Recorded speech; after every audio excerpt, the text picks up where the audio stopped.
কয়েকদিন ধরে এত বেশি রোদ আর গরম পড়তেছে যে মাছ গোস্ত খাওয়ার একদমই মন চায় না। তাই বানিয়ে নিলাম সিম্পলের মধ্যে অসাধারণ খাবার পান্তা ভাত। এর জন্য প্রথমে একটা মাটির প্লেটে ভাত নিব আর এর মধ্যে পরিমাণ মতো পানি দিয়ে ভিজিয়ে রেখে দিব সারা রাতের জন্য। আর সকালবেলা প্রথমে আমি একটা কড়াইয়ে পানি নিয়ে আলু সিদ্ধ দিয়ে দিব, কারণ পান্তা ভাতটা আরো বেশি অসাধারণ করার জন্য এর মধ্যে আমি অ্যাড করব আলু ভর্তা, ডিম ভাজি, ডালের বড়া। আমরা যারা গ্রামে বড় হয়েছি এই খাবারগুলো আমাদের কাছে অতি পরিচিত আর অনেক পছন্দেরও খাবার।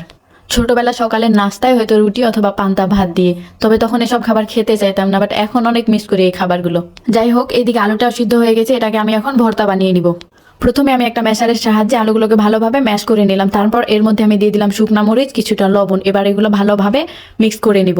তারপর দিয়ে দিব এর মধ্যে পেঁয়াজ কুচি, আবার সবকিছু ভালোভাবে একসাথে মিক্স করে নিব হাতের সাহায্যে। আমি ভর্তাটা একটু বেশি ঝাল ঝাল করে বানাচ্ছি, আপনারা চাইলে আপনাদের স্বাদ মতো ঝালটা দিতে পারেন। এবার আমি এর মধ্যে অ্যাড করে দিব পরিমাণ মতো সরিষার তেল। আমি এখানে খাঁটি সরিষার তেলটা ব্যবহার করেছি। খাঁটি সরিষার তেলের ঘ্রাণটাই অন্যরকম, অসাধারণ। আর এদিকে ভর্তা বানানো কমপ্লিট। ভর্তাগুলো এখন আমি আলাদা একটা মাটির প্লেটে রেখে দিব ভালোভাবে।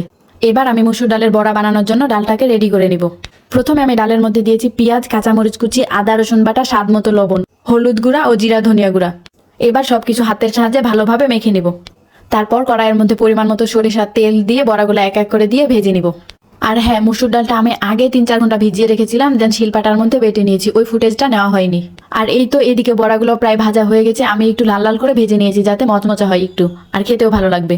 তারপর ওই একই তেলে ডিম ভাজির জন্য আমি ডিমটা দিয়ে দিলাম। আর ডিম ভাজির মধ্যে পেঁয়াজ মরিচ আগে থেকে আমি মাখিয়ে রেখেছিলাম। দেখতেই পাচ্ছেন কি সুন্দর ডিম ভাজিটা হয়েছে।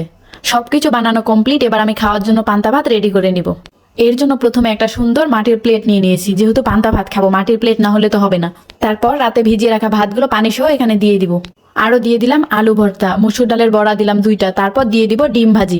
আর যে জিনিসটা ছাড়া পান্তা ভাত পরিপূর্ণ হয় না সেটা হচ্ছে কাঁচা পেঁয়াজ ও মরিচ ভাজা। আপনারা চাইলে কাঁচা মরিচও নিতে পারেন এখানে। দেখতেই পাচ্ছেন আমার সিম্পলের মধ্যে অসাধারণ খাবার একদম রেডি। এখন শুধু খাওয়ার পালা। এটা দেখতে যেমন সুন্দর লাগতেছে, খেতে তার থেকেও ভালো, অসাধারণ একদম।